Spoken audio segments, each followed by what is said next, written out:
It was nice to touch on other royal news aside from Harry and Meghan, as we know. So it's great to share some positive news, this time brought from a very senior royal within the British monarchy. But who and what was it? Hi, good morning, Neil Sean here in the very heart of London. Nice to see you today.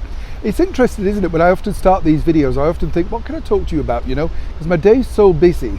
And of course, probably like you, it's filled with all sorts of things, politics, cost of living.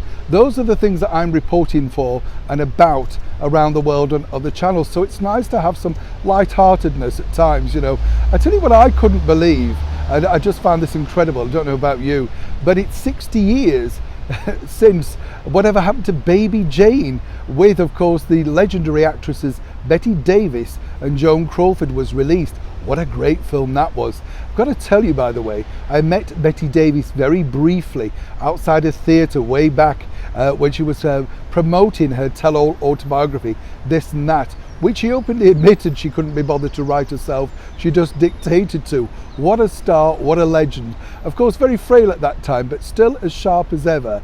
And if you read the book, The Divine Feud, all about the battle between Bette and Joan on the set of that film, you did have to feel sorry for its director, Robert Aldridge. That memory came to me simply because, as I say, there's a rumour that they could be remaking Whatever Happened to Baby Jane. Do you agree? Big mistake. How could you possibly replicate such wonderful actresses as Joan and Bette in such a wonderful film? I don't know. I don't see it happening, really, do you, in this modern age? Do let me know what you think about that, though, in the comments below. Back as ever to your breaking royal story of the day, because Prince Charles was at the Royal College of Music in London today, wearing their robes. He looks absolutely wonderful in there. He has been the president and patron of that for over 20 years. It's a wonderful place, actually, the Royal College of Music. Also must point out that they do have some free concerts there. So do check it out on their website, because if you come into London and you want to go in somewhere with a lot of history, it's free, as I say. So, if you haven't got that much money to spend, and they do have some wonderful students there, and presented recently, of course, some very big names, Sir Paul McCartney, Alfie Boe, the tenor. I mean, a lot of people have passed through the Royal College of Music, but Prince Charles was there for this reason. Two lucky musicians, Amy Dixon and Anna Meredith, did receive prizes and awards from His Royal Highness Prince Charles while there.